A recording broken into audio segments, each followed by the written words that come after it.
ఇంకో 10 మందిని పంపించిన జైల్లో ఆ దుర్గా గారిని చంపలేవురా. ఏమైంది జైలర్ సాబ్? ఏమైందా? నువ్వు పంపించిన 10 మందిని ఇక్కడ ఒకడు తుక్కు తుక్కు కొట్టిపడేశాడు. వాళ్ళలో ఒక్కడైనా ప్రాణాలతో ఉంటాడని నాకు నమ్మకం లేదు. ఇంకోసారి ఇలాంటి పిచ్చి పనులు ఏమైనా ఉంటే జైలు బయట చూసుకో. జైలు మాత్రం ప్లాన్ చేయకు. పెట్టే పోను.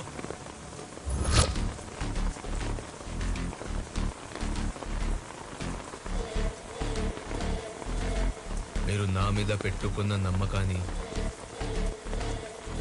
నేను నిలబెట్టుకోలేకపోయాను మేడం.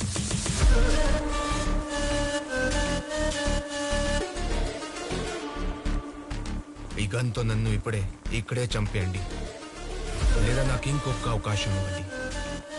ఈసారి నేనే జైలుకి వెళ్ళి ఆ దుర్గా గాడిని లేపేస్తా.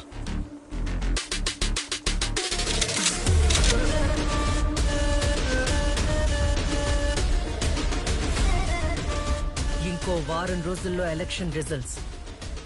ఆ రిజల్ట్స్ నాకు ఫేవర్ గా లేకపోతే అప్పుడు చెప్తా ఎవరు ఎవరిని చంపాలో.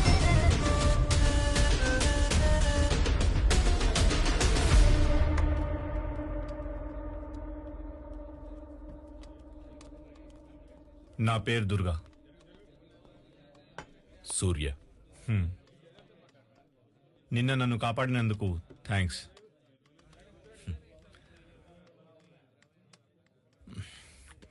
నీ గురించి విన్నాను. ఏదో మర్డర్ కేసులో జైలుకి వచ్చావంట కదా?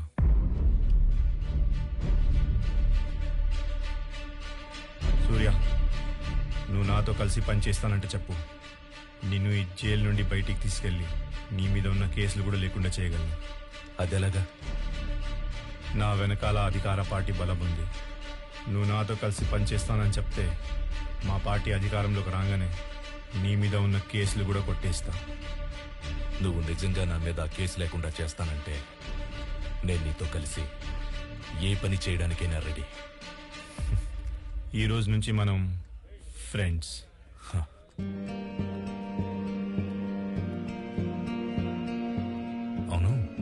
ఆ రోజు వాళ్ళు నిన్నెందుకు చంపాలనుకున్నారు? ఆపోజిషన్ వాళ్ళు ఎప్పటి నుంచో నన్ను చంపడానికి ట్రై చేస్తున్నారు. ఈసారి వాళ్ళకి జైల్లో అవకాశం దొరికింది, అందుకే చంపడానికి వచ్చారు.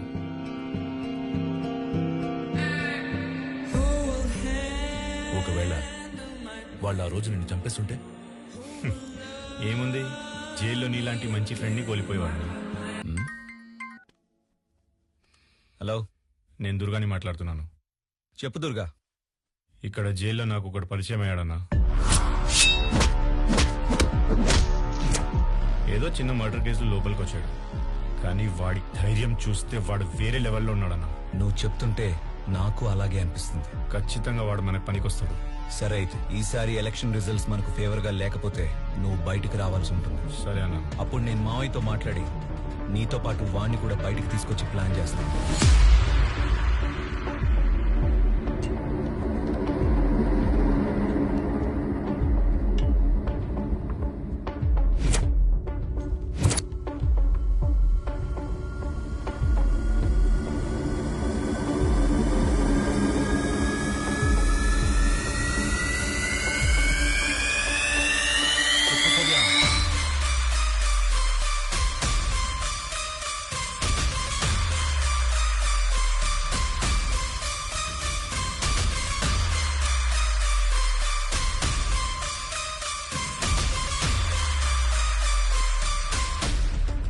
సూర్య, ఈ సమాజం మారదు, ఈ ప్రజలు మారరు. ఈ 100 ఏళ్ల చరిత్రలో నీకెప్పుడన్నా అనిపించిందా ఓటేసే పద్ధతి మారిందని? మనకెందుకు సూర్య, నా మాట విను, ఇవన్నీ ఇంతటితో వదిలేద్దాం. చూడు శివ, నువ్వు చెప్పినట్టు ఈ సమాజం మారకపోవచ్చు, ప్రజలు ఓటేసే పద్ధతి మారకపోవచ్చు, కానీ ప్రజల్ని పరిపాలించే నాయకుల్ని మాత్రం మనం మార్చాలరా. 40 రోజులుగా ఎదురు చూస్తున్న ఉత్కంఠకు తెరపడింది. గెలిచిన అభ్యర్థులు సంబరాలు చేసుకుంటుంటే ఓటమి పాలైన అభ్యర్థులు దానికి కారణాలు వెతుకుతున్నారు. ఓటర్ మాత్రం తమకి ఎవరూ దూరం కాదు, ఎవరూ దగ్గర కాదు అన్నట్లు 2 మేజర్ పార్టీలకు సమాన సీట్లిచ్చి ఇద్దరిని టెన్షన్ లో పెట్టారు. రాష్ట్రంలో ఉన్న మొత్తం 120 అసెంబ్లీ సీట్లలో అధికార పార్టీకి 48 సీట్లు రాగా అపోజిషన్ పార్టీకి 52 సీట్లొచ్చాయి. మిగిలిన 20 సీట్లు గెలుచుకున్న ఇండిపెండెంట్లే రాష్ట్రంలో ప్రభుత్వాన్ని ఏర్పాటు చేయడానికి కీలకంగా మారారు. ఇప్పుడు వాళ్లల్లో ఎంతమంది ఏ పార్టీకి సపోర్ట్ చేస్తారు, రాష్ట్ర పాలన ఏ పార్టీ చేతికి వెళ్తుంది అన్నది తెలియాలంటే బల పరీక్ష అయ్యేంత వరకు ఎదురు చూడక తప్పదు. ఇదేంటి సార్, ఈసారి ఎలా జరిగిందేంటి? ఇప్పుడు ఏం చేద్దాం సార్? ఈసారి కూడా గవర్నమెంట్ ఎలాగైనా మనదే అవుతుంది.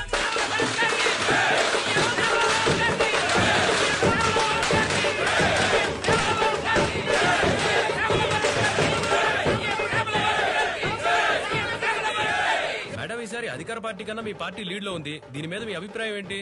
జనానికి ఇప్పటికి మా మీద నమ్మకం కలిగింది, అందుకే ఈసారి మా పార్టీ లీడ్ లో ఉంది. Thank you.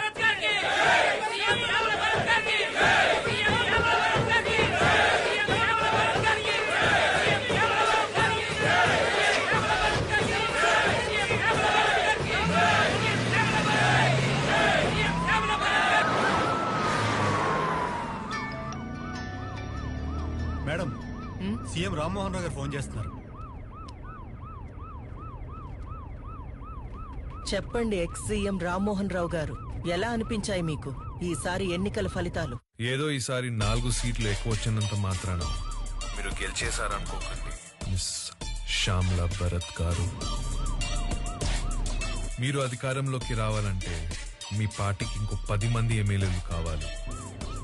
ఆ 10 మందిని మీరు కొనాలి. వాళ్ళని తీసుకొచ్చి ఇంకా 10 రోజుల్లో బల పరీక్షకి హాజరుపరచాలి.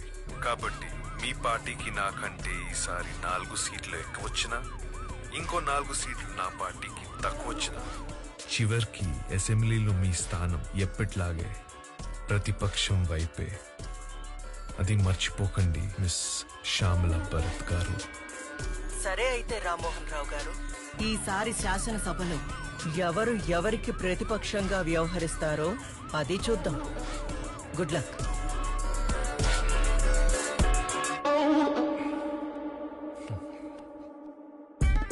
మనం లీడ్ లో ఉన్నామని తెలిసి కూడా ఆ రామ్మోహన్ రావు మనం గెలవలేవని అంత స్ట్రాంగ్ గా చెప్తున్నాడంటే మన వెనకాల ఏదో పెద్ద ప్లాన్ చేస్తున్నాడని అర్థమవుతుంది.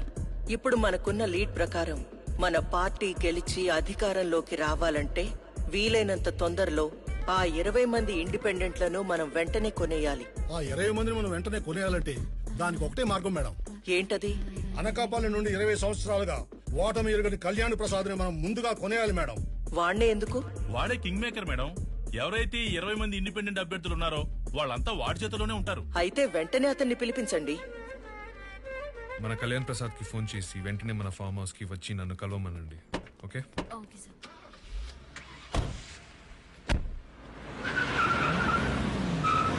అందరూ వచ్చేసినట్టున్నారు. నీ వల్లే లేటు. ఆగు ఆగు. నమస్తే మేడం.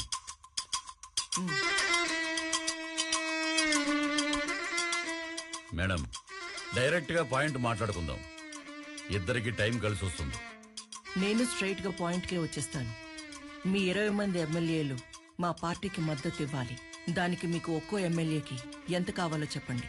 ఒక్కొక్క ఎమ్మెల్యే వాళ్ళ నియోజకవర్గంలో గెలవడానికి సుమారు 50 కోట్లు ఖర్చు పెట్టారు. ఒక్కొక్క ఎమ్మెల్యేకి 100 కోట్లు ఇవ్వండి. ఏంటి? ఒక్కో ఎమ్మెల్యేకి 100 కోట్ల? అంటే ఈ లెక్కన 20 మందికి కలిపి 2000 కోట్లన్నమాట.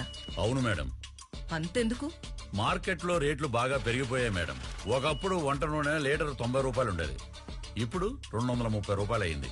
అయినా జనాలు కొనట్లేదా? పైగా జనం గురించి మనం ఏమైనా ఆలోచిస్తున్నావా? లేదు కదా. అందుకే వస్తువుల రేట్లు పెరిగినట్లు ఓటర్ కూడా తన ఓటు రేట్ను పెంచేశాడు మేడం. ఒకప్పుడు 1000 రూపాయలు ఉండే ఓటు ఇప్పుడు 5000 రూపాయలు అయింది. ఇక్కడెవరో క్యాండిడేట్ను చూసి ఓటేయరు మేడం. వాళ్ళు ఇచ్చే క్యాష్ తీసుకునే ఓటేస్తారు. అయితే ఇప్పుడు మీ ఎమ్మెల్యేలు మా పార్టీకి మద్దతు ఇవ్వాలంటే మీకు 2000 కోట్లు ఇవ్వాలి. అంతే కదా? 2000 కోట్లు కాదు మేడం, మరి 2500 కోట్లు. ఏంటి? 2500 కోట్ల? ఎస్. ఆ 500 కోట్లు దేనికి? అది నా కమిషన్ మేడం. 500 కోట్లు మీ కమిషనా? అవును మేడం. నేనేమి మీ చేతిలో ఆకు ఒక్క పెట్టి తాంబూలం ఇవ్వట్లేదు. ఈ స్టేట్ ని 5 ఏళ్లు రూల్ చేసే అధికారం మీకు ఇస్తున్నాను. అలాంటప్పుడు ఒక చిన్న 500 కోట్లు కమిషన్ తీసుకోవడంలో పెద్ద తప్పేం లేదు మేడం.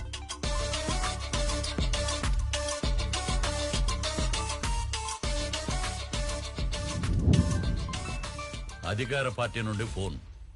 నా ప్రపోజల్ మీకు ఓకే అనుకుంటే ఫోన్ కట్ అవుద్ది. లేదంటే ఈసారి కూడా గవర్నమెంట్ మళ్ళీ వాళ్ళదే అవుద్ది. ఆలోచించండి. సార్, కళ్యాణ్ ప్రసాద్ మన కాల్ కట్ చేస్తున్నాడు సార్. మళ్ళీ ట్రై చేయి. Okay sir.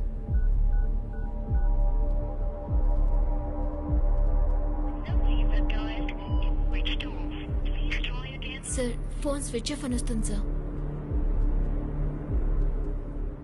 వెంటనే వాయిస్ మెసేజ్ పంపించు. Okay, sure sir. మీరడిగిన మొత్తం 2500 కోట్లు. ఎక్కడా తేడా రాకూడదు. బల పరీక్ష రోజున మా 20 మంది ఎమ్మెల్యేలు హచ్చుడాగుల్లాగా మీ వెంటే ఉంటారు. మీరు ఎక్కడ సంతకం పెట్టమంటే అక్కడ పెడతారు.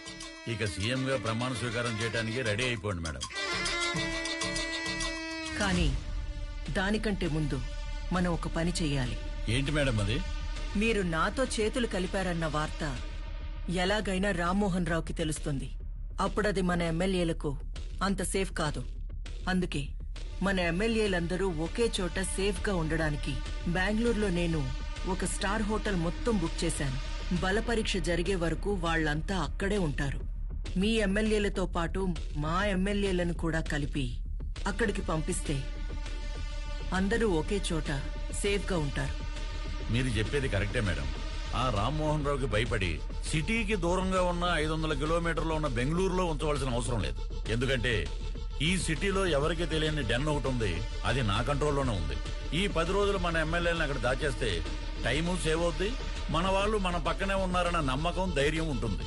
కానీ అంత సేఫ్ ప్లేస్ ఈ సిటీలో ఎక్కడుంది?